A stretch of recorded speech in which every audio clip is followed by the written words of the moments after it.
Are we going? Yeah, it's good. Oh shit, dude. Sorry. Hello everyone. Sorry for the cuss. I was looking at some NBA 2K ratings and I missed Garrett's cue. It's the first time I think I've ever missed a cue, but it's okay. Hello everyone.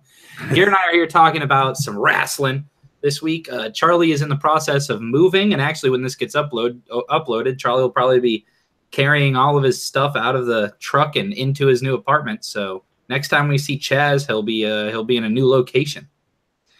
Wow. And so it's just me and Garrett talking this week. And honestly, we're not going to do any wrestling news this week, except I will mention Hulk Hogan has an unofficial signed deal, but it's been confirmed by multiple sources with Hulk Hogan coming back. A lot of people are indifferent about it. It's kind of, a lot of people are like, oh, well, so pretty much you're on two sides of the fence. You're at, okay, screw Hulk Hogan. He shouldn't ever be allowed in WWE again. And the other half is saying, oh, well, he's part of the WWE's history and everyone deserves second chances. So whichever side. I know what I was going to say with the other news was. It was related to this. The New Day actually issued a statement about this. Yeah, they did.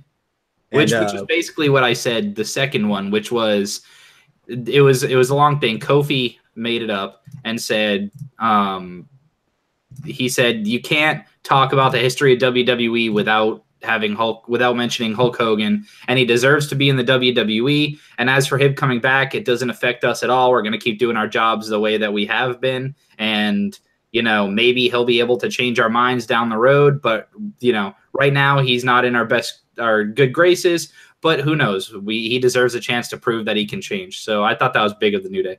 Mm-hmm. Yeah, that was the other thing I was trying to think of. Sorry. Yeah, no problem. All right, so let's talk some Extreme Rules first. We're going to go really quick through the results of Extreme Rules, and I'll stop at a couple matches. On the pre-show, we had Sin Cara versus Andrade Almas. I thought it was good. They gave him a little bit of time. It was like 7 minutes. It wasn't that long, but I thought Almas looked good, and hopefully they keep pushing. Yeah, and it seems like they are, which is good. He had a really – we're not going to really talk about it. Actually, I might shift really quickly. Actually, I'll hold off on that, but it is related to Almas when we get to best and worst. So, okay. We had a tables match: New Day versus Sanity. Sanity beat New Day once again. This is the right decision. I think New Day should split up sooner rather than later, but maybe they're trying to hold off. If they want to do that, maybe that's a Mania triple threat. I would like to see that. So, who knows? Maybe you could get a title in there somehow. But Sanity was the right call. You can't let Almas or Sanity lose this early up after getting called up.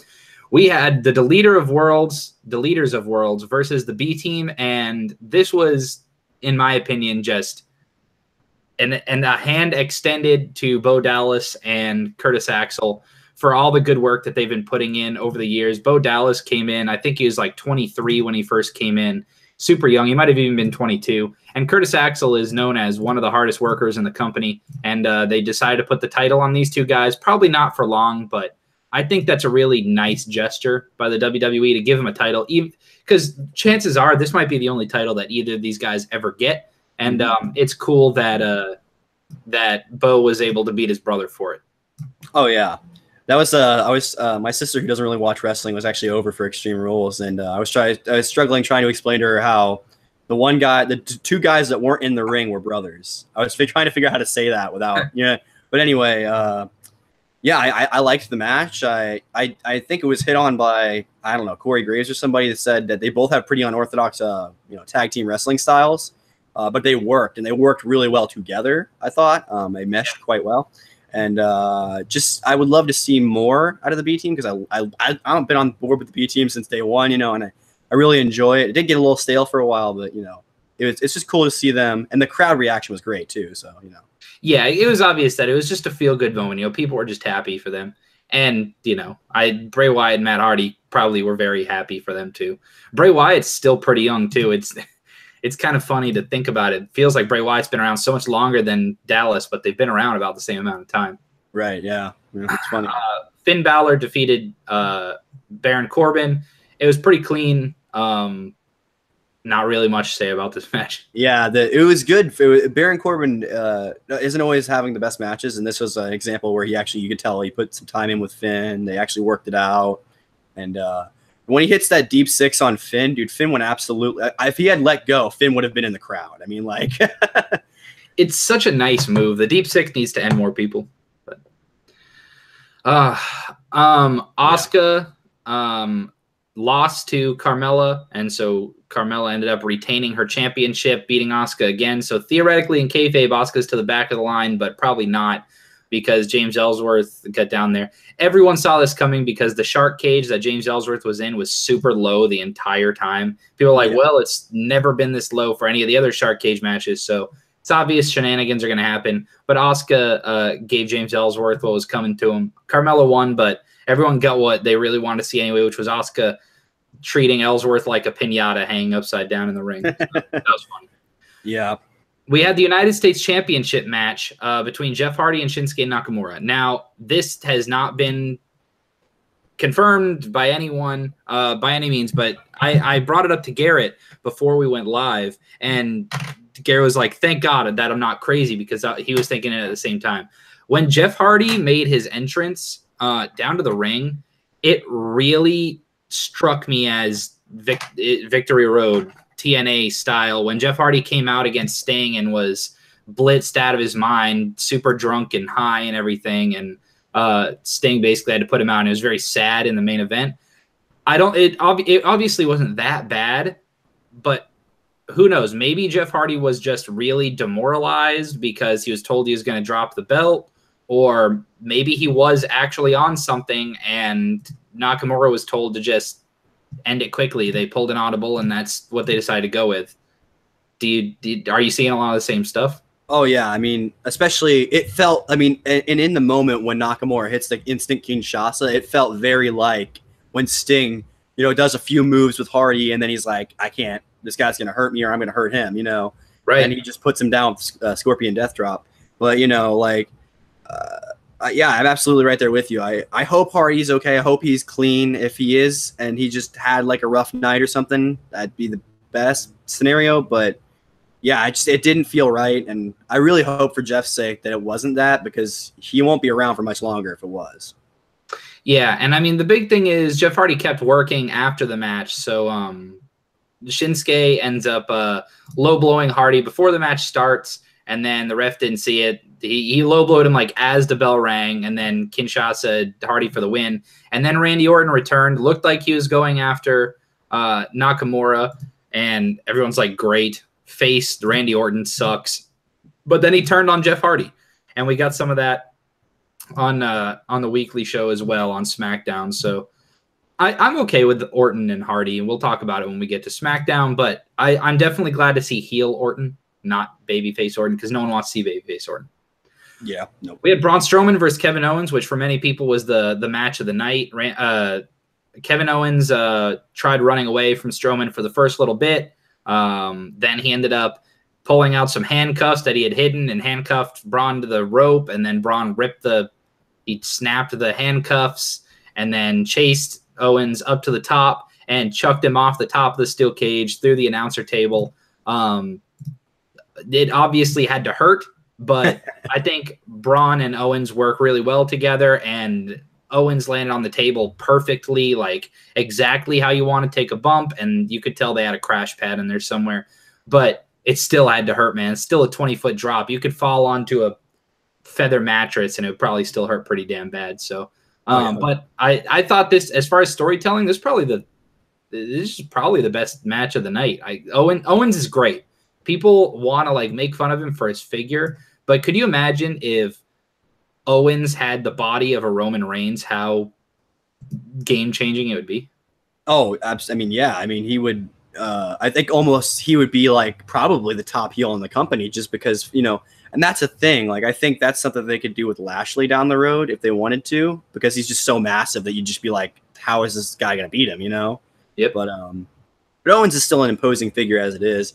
But, because of his figure, as you said, he has to kind of play more of the annoying heel than the devastatingly, I'm going to destroy you type heel like Samoa Joe does. So, on the pre-show, we saw the Bludgeon Brothers go after Team Hell No, and they beat up Kane and like messed up his ankle. That was the storyline. So, like, everyone on Twitter was thinking that Daniel Bryan was going to have a replacement tag team member, and the two ones that people were throwing out were, one, The Miz, which was not going to happen because he was at the All-Star Celebrity Game. Meanwhile, you could literally flip over from the pay-per-view and like watch all of the coverage on ESPN of like them interviewing the Miz right then and there. It was weird. So like the Miz obviously wasn't gonna be it. So it was either the Miz, and some people were saying Hulk Hogan, which God, that might have turned real bad on him. So I'm glad they didn't do that. Daniel Bryan started the match on his own.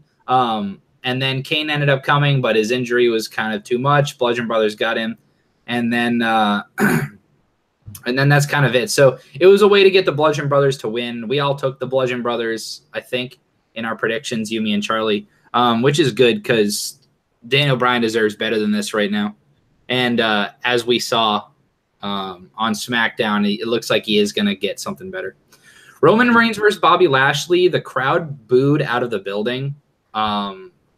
And I don't understand why. I thought it was a good match. I guess I do understand why they booed because it's Roman.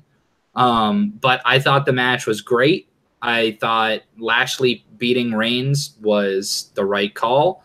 And it was kind of we ended up finding out why it wasn't announced as a number one contender match, but everyone saw it as the number one contender match because the whole premise of the match was which one of us deserves to go against Lesnar, which one of us should be the number one contender.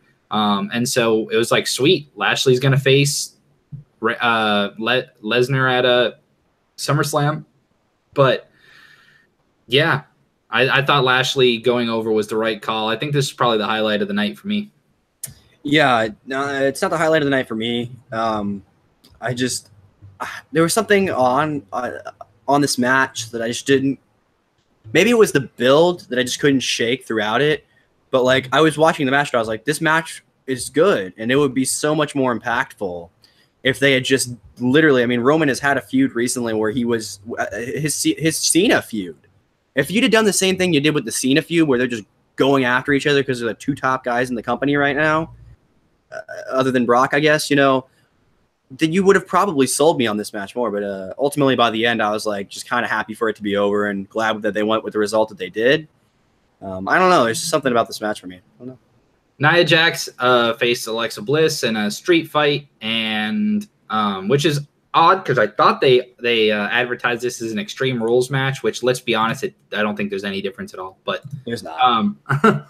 But it was the Extreme Rules pay-per-view, so I was like, oh, maybe that's why they're doing it. Anyway, there really wasn't much going on. Rousey ended up jumping the barricade, allowing Alexa just getting a distraction going, and Bliss ended up beating Jax. And so that was kind of it. There's not really any need to talk about that one. AJ Styles faced Rusev, and Styles won clean. This was a great match. Although the crowd started getting a little burned out, it felt like maybe it went a little long for the crowd, and we saw what happened after this match. I think it's odd. We'll talk about it during the main event, but I think where the match was placed was a little bit of a mistake. But yeah, Styles ended up retaining. Styles has been holding the title for a long time now. It's obvious they want their champions to hold the belt for a while, which is good. It adds prestige to the belts. Mm-hmm. Then we had a 30-minute Iron Man match between Seth Rollins and Dolph Ziggler. Now, the rumors on all the dirt sheets are saying that Vince McMahon had originally penciled for Bobby Lashley and Roman Reigns to headline the show. So the final three matches would have been Rollins, Ziggler, then Styles and Rusev, and then Reigns and Lashley. Vince McMahon was not there at Extreme Rules, and somewhere along the lines, whether he called it in or an audible was called, which is what I would probably say happened, Rollins and Ziggler ended up headlining. The crowd was completely burned out from Styles and Rusev, and they put the countdown timer up there for 30 seconds, and the crowd completely hijacked this match, and I thought the match was absolutely fantastic. Basically, Rollins got up 2-0, and then Ziggler had McIntyre interfere on his part. McIntyre just beat the ever-living crap out of Rollins. Rollins got an automatic win because of disqualification to McIntyre. So Rollins was technically up 3-0, but then it led to 2 easy pins for Ziggler, and then Ziggler got one a little later on, tied it up 3-3. Ziggler got another one, made it 4-3, and then Rollins tied it 4-4, and then Rollins was gonna win as time expired, and then the match was restarted. Everyone was hyped for it, and then McIntyre interfered again, put Rollins down, and then it ended in about 5 seconds. So, what did you think about the crowd? That was really the story. Was that the crowd every single minute of the 30 minutes, they counted down as if it were a Royal Rumble, 10, 9, 8, 7, 6, 5, 4, 3, 2, 1, then they'd go, ah. Oh no, it was worse. They started doing it every like 10 seconds for a minute, I feel. Right. And that was because WWE, the crowd was hijacking the match. So they took the timer off of the big screen. And so then they started to chant with like, we want the clock. Yeah, we want the clock, they were chanting over and over again. And then they just started booing, insanely booing. And then they just started making their own countdown timers, which was just all the time. They didn't care about the match at all. And then when WWE put the timer back up because the wrestlers needed time cues, which the camera actually caught Rollins telling the ref he needs the camera up for time cues, or the clock up. And I don't know. I couldn't get into it. I mean, do you think WWE did this to themselves because the audience is trained to know that nothing matters until the last 3 minutes? Yeah, maybe. I mean, the main problem with this Iron Man match to me was, other than the crowd, was I didn't think that the falls were paced out very well. You had like 3 falls right at the beginning, and then you had like 2 more after that right again, and then you didn't have another fall for like 5 minutes, and then you had another fall like another 5 minutes later. Then Rollins finally gets his last one in, and then you can kind of tell that they were messed up on their timing because Rollins was still crawling to get the cover when the time expired, which is still technically what they wanted, but usually you want the leg hooked so it's more impactful. You know what I mean? And so I do think that the crowd really messed this match up for both the performers, and I think it did backfire on the WWE a little bit, because maybe they should have put this on in the middle of the card because it is that kind of match. It could have opened up the card, man. And it's infuriating because it seems like, let's say Triple H was the one to make the audible and put this on last because he knew that the hardcore wrestling fans, and Pittsburgh is known to be kind of like a heel city. They're a bigger city. He figured, hey, if we put Roman and Lashley on last, they're going to boo it out of the building. Let's put Rollins and Ziggler on and send the crowd home happy for putting their favorite match on last. And then they ended up taking a dump all over the match. And now pretty much the way I feel it is, if Pittsburgh is going to get another pay-per-view or a Raw or something in the future, I think that it should be Roman Reigns for 3 straight hours, and that should be their punishment. I mean, as funny as that sounds, I agree, because they definitely deserve not a great card for their next show, because then at least they have a reason to boo, and it's not just like. And another thing, and I give props to the WWE for this, because they have the ability to silence the crowd if they want to. They can cut the crowd mics off. It is something that they used to do. They'd insert cheers for Roman. Remember a while back, they would do that thing where they would insert the cheers because there was too many boos. And you wouldn't hear people booing, but you'd see Roman walking down, and you still wouldn't look happy, but you'd be like, why is he unhappy? You know what I mean? Yeah. They're cheering for him. Wait, no, actually they're not. I mean, I think that was a Meltzer thing maybe, and maybe that's not true, but that's what I've heard several people say, is that they do have that ability. So if they had wanted to, they could have done that. But they chose not to because they thought maybe it'll turn around. And I thought for a minute, they definitely turned around for like 12 seconds at one point, where they were like, yeah, when Rollins was on his comeback. Right. But then he didn't, so they were just... I had someone arguing me on Twitter saying they're still into the match, they're just doing the countdown. I said they are not into the match. They maybe made noise during the last 5 minutes. And that's not... And to me, into a match is like when you are in the middle of the match and you hear a random chant when it's not even like, there's not even a like a back and forth fist thing going on, and you hear like AJ Styles, Cena sucks, or something like that. You know what I mean? Or whatever. You know, like, I don't know. There's just something about when the crowd hijacks a match because they're not on board. It's one thing when it's like Jinder versus Roman or something like that, right? Well, and that's the thing. They weren't even hijacking it because they didn't like the match, in my opinion. They were hijacking it just for the sake of hijacking it because they thought it was funny. That's what I was saying. There's a difference between them just wanting to be in control of the arena and them wanting to just prove to WWE. And that's the problem is, and then you said this just reinforces the idea that the only thing that can main event is Roman, because people didn't react well to a different main event. Right. At least with Roman, they boo him out of the building, and that's what Vince is going to say. Yeah. As far as the biggest reaction of the night, Roman probably got the biggest reaction, albeit a negative one. It's stupid. All right. Let's talk about our first class segments of the week, Garrett. I'll start with mine, and it was actually the segment that kicked off Raw. And I normally hate these segments of everyone comes out one by one and kind of pleads their case as to why they should be the number one contender for the title. But I like this for the fact of we saw some new blood in there, in the fact of the 6 people that came out that wanted a shot at the title were Bobby Lashley, obviously, Roman Reigns, Seth Rollins. Those are kind of the 3 we've seen, and Finn Balor as well. But we haven't seen Finn Balor on the title scene for a little while. And then the 2 that we added were Elias and Drew McIntyre. And I could not think of 2 better people for the WWE to add in there. And I think it's very encouraging that the WWE sees the talent of McIntyre specifically, because he could easily just be seen as Dolph's goonie.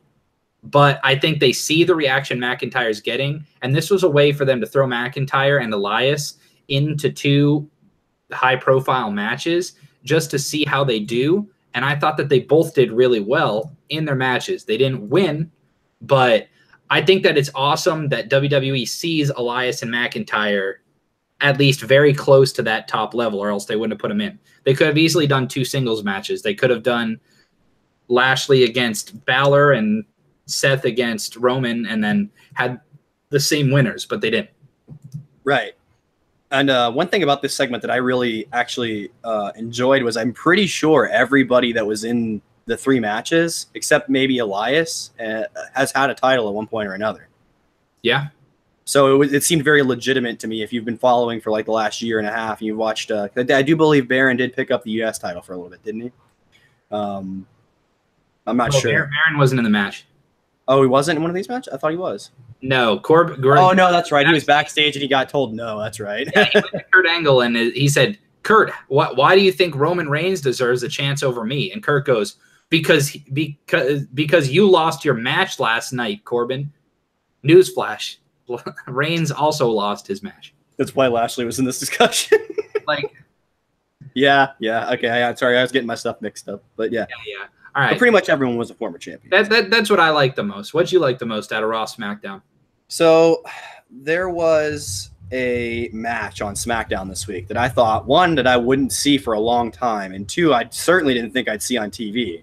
We had Andrade Cien Almas versus AJ Styles. Dude, this match was everything. That was one of those ones they announced like 2 hours before the show went on. People were like, oh, man. Oh, yeah. And honestly, would have loved to see Andrade pick up the win. Unfortunately, he did not. I do think he still put himself over pretty hard in this match. But, it was weird. It almost felt like a face thing when he walked out, like, even though he did do the heel thing where he was like, he obviously was going to shake AJ's hand and then he was like, nah. But like, there was that moment when you're like, are they trying to make him a face? And in my head, I'm like, that would never work. But then again, the guy was the champion of NXT for a while. So you never know. I mean, I wouldn't be on board with it necessarily, especially because he's still got a manager. But, like, hey, whatever they're trying to do, like, I'm down. I enjoyed the match. I thought it was a really good match. Like, it was probably the best SmackDown, the regular SmackDown TV match that we've had in a few weeks for sure. So I just enjoyed that match a whole lot. I've actually kind of come around. A little thing on Almas. Almas has always put on great matches. He's never really been my cup of tea as far as like a champion, but I like him as a character. With this new, with Rey Mysterio signing the 2-year deal recently, I personally would love a good old fashioned pass the torch match between Almas and Rey Mysterio at Mania.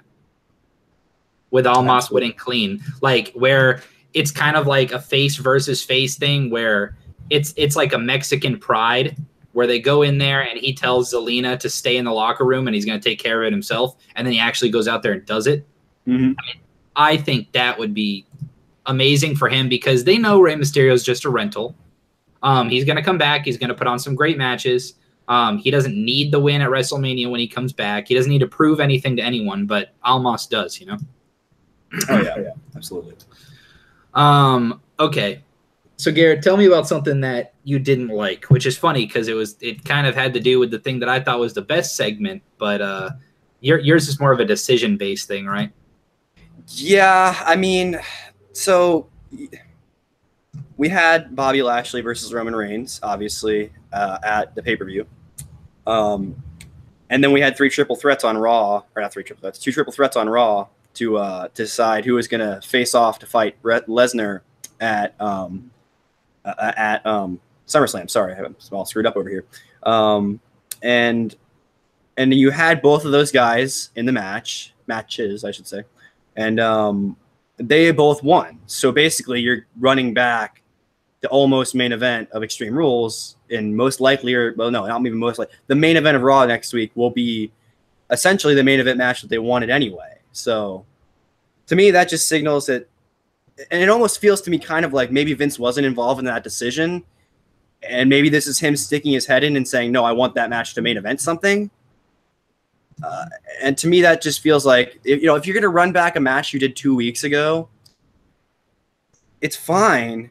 But like in my head, it's just going to result most likely in the same way. And if it doesn't, then what are they saying about Bobby Lashley? I mean, it just doesn't make sense as a booking decision, because if Roman wins, then you're saying, well, Lashley only won on a fluke. And then if Lashley wins, you just have the same result. And to me, that's boring either way. So. Oh, I agree. And we were talking about it before we went live. You know, the first match, the first triple threat was Roman against Balor and McIntyre. If they have Lashley win next week, there is no reason why McIntyre shouldn't have won this week. But as soon as they announced these 2 matches, I already knew it was going to happen. Lesnar or Reigns is going to win next week to become #1 contender. The following week, Lashley's going to come out and say he beat Roman. They're even. And instead of having like look, one of 2 things happens. One, they have him run it back for a 3rd time, and the winner actually faces Lesnar, which, dear God, I hope they don't do. That would be terrible. Or they turn it into a triple threat, and either Lashley or Reigns gets to pin on each other at the pay-per-view. That way Lesnar drops the title without getting pinned. Yeah, it could be. It's just going to be rough. My pick for worst thing of the week was something that just...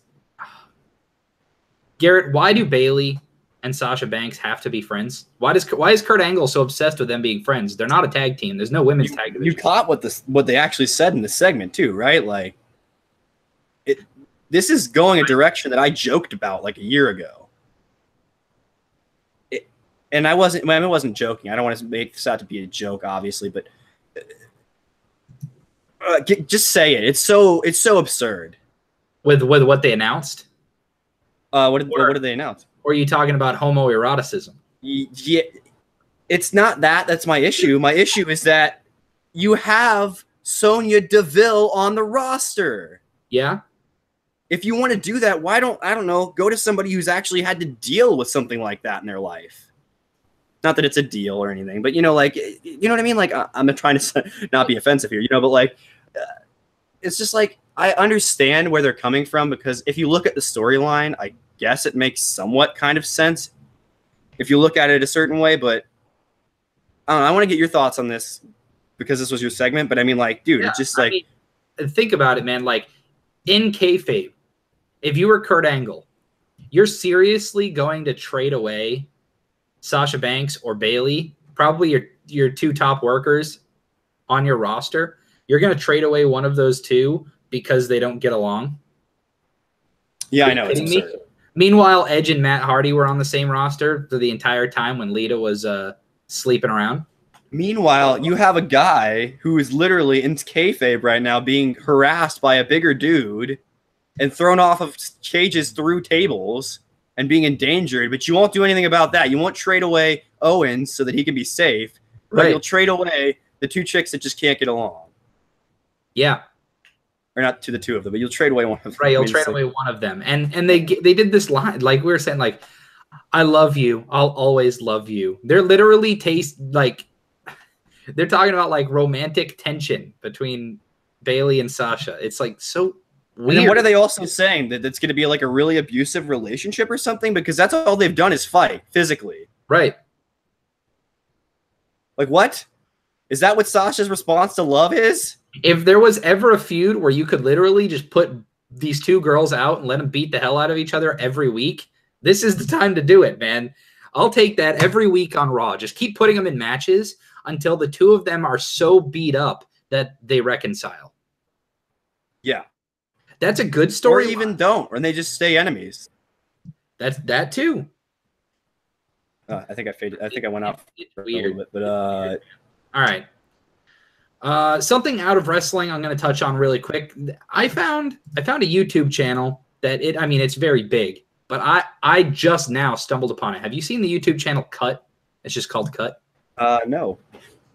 It's fantastic. You guys should check out some of their videos. So they do like weird things.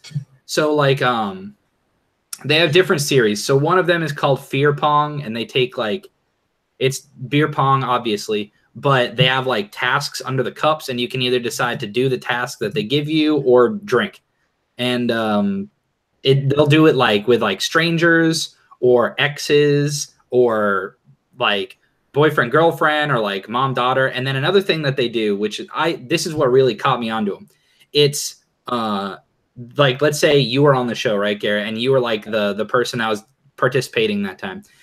You have to see a lineup of 10 people, and you have to assign what their job is based on their appearance. Ooh, that's interesting. And you can like interview them, but you can't ask them what they do for work, stuff like that. One of them was guess the sexual orientation of someone based on the way that they look. One was that sounds like that would get real offensive real fast. It's very interesting though. They do like all these human social experiments, and for a lot of people, it's like super awkward. One was rate everybody on a scale of 1 to 10, and then put them in order of most attractive to least attractive in their lineup. Wow. And then they do post interviews with like, there was one guy who got put as like the number 1 or 2 least attractive guy in all 3 of the people that did it. And they did an interview with him, and he's like, yeah, I mean, this made me feel like crap. And then, but then some people got put as like a 9. And there was like this one really like fat black dude, and he was like super unconfident about himself. But like 2 of the people put him as like a 9 out of 10 on the scale out of all the people. And he was like, I did not think I was this attractive. And it gave me a lot of self-confidence. So it's a very interesting channel. It's just called Cut. Very, very interesting. Another one was they took, I think it was 6 people, and it said you have to all decide who gets $1,000. They're going to award $1,000 to someone, and they did it round by round, and they had to decide amongst themselves. That one made me a little aggravated because there was a race thing that came up. Pretty much there were 4 black people and 2 white people in the group, and as soon as they started, the black people were like, "All right, let's vote the white people out." Well, that's just all right. So, but it's interesting to see that that's how people go, you know? No. That's something that people I love stuff like that. Do all the time. They just retreat into what they know, you know? Right, I know. It's just they're all so crazy. Anyway, overall thoughts. I thought SmackDown this week was fantastic. Hardy and Nakamura had a really good match. The Miz is absolute gold with Team Hell No Funeral. Yeah. Like, oh, and also out of wrestling, kind of. The Miz won MVP of the Celebrity All-Star Game, so go Miz. There was like 8 home runs in that or something like that, right? That was the actual All-Star Game, I think. Oh, so that was. I think that out of the All-Star Game, there were 20 hits total, and 10 of them were home runs. That's insane. But I guess that's the MLB players, so you kind of, you know. But anyway. Yeah, but it's also the MLB's best pitchers going against them too. That's true. That's what I was going to say. It's like literally that's wow. Anyway. The MLB All-Star Game is the only All-Star game that actually means anything anymore. That's the only one where the players actually try because the winning team gets home field advantage in the World Series. Oh, wow. Yeah, I guess you'd want that. Like, that's a big deal. You know, if Game 7 is going to happen, you want it in your home ballpark. Anyway. So, yeah. All right. I'm not even going to do the rest like in 80 seconds because really there's not anything else. Do we really want to talk about Tyler Breeze versus Mojo Rawley? I don't. Nope. I mean, it was an okay match, but it's good for Breezy to get some on-air time. That's all I have to say. B Team faced the Ascension and then got a message. Also, on live events, this is a bit of a news thing. Jeff Hardy has been using the word broken a whole lot, and he's been doing the broken Jeff, like Brother Nero character, a lot more on live events. And so it seems like we could see either Jeff joining them over on Raw, or we could see maybe Jeff coming and ambushing Bray Wyatt and Jeff and Matt getting back together. And I'd like to see Bray as a single star again anyway. So, yeah, that'd be cool. All right. Well, that'll do for this week. That's it. I mean, what are your overall thoughts on Extreme Rules if you had to give it a grade? If I had to give Extreme Rules a grade, Try to cut the main event crowd out of your mind. Okay. Do you want me to do it out of 10 or just like A, B, C? Yeah, A, B, C, D. Now this is interesting because thinking about the show as a whole is a little different than the individual segments that I did or didn't like. I would say probably a C. Yeah, probably a C. I don't think it was bad show. I just think there was some stuff on it that was. Yeah, I'd give it like a C+. I thought it was a little above average for my hype level. You know, I didn't go into it expecting much. I was really excited for the Ziggler-Rollins match, and I thought Lashley Reigns was going to suck, and it didn't. So, you know, every other match kind of did what I thought it did, and I actually liked the B team going over. So, oh yeah, a couple standout things, and Ronda kind of saved the Bliss Jax match. Anyway, I will be live in 20 minutes our time, but I'll be live yesterday as far as when you're watching this. That is mind blow city. All right. Big brother, I'm going to predict the future. Brett went home. One last spoiler. So if you don't want to hear this, click away. And when we'll see you later. On the NXT tapings this week, Tommaso Ciampa defeated Aleister Black to win the world title. I am so down. Absolutely, man. The dude is on fire right now as a heel. He'll get even more heat for beating probably the biggest babyface in NXT other than maybe Gargano right now, you know. So, yeah, I just absolutely want to know what they're going to do with this because, you know, obviously Black's going to get his rematch at the next NXT pay-per-view more likely than not. But what happens after that is very interesting because there's still a chasing Gargano out there, you know. Oh, I'm excited. I mean, that's the only way that they could make the Gargano-Ciampa match a credible run back is if Gargano comes in and goes for the title. That's the only thing that could make. What if that's the way Black loses his rematch? Is Gargano gets involved, but it actually costs Black instead of Ciampa? Hey, it's possible. Then they do a Black Gargano #1 contender match. I hope that they show that they show the title changing hands on next week's episode of NXT because everyone already knows the spoilers. So, yeah, it's true. Anyone that's watching the show will probably know.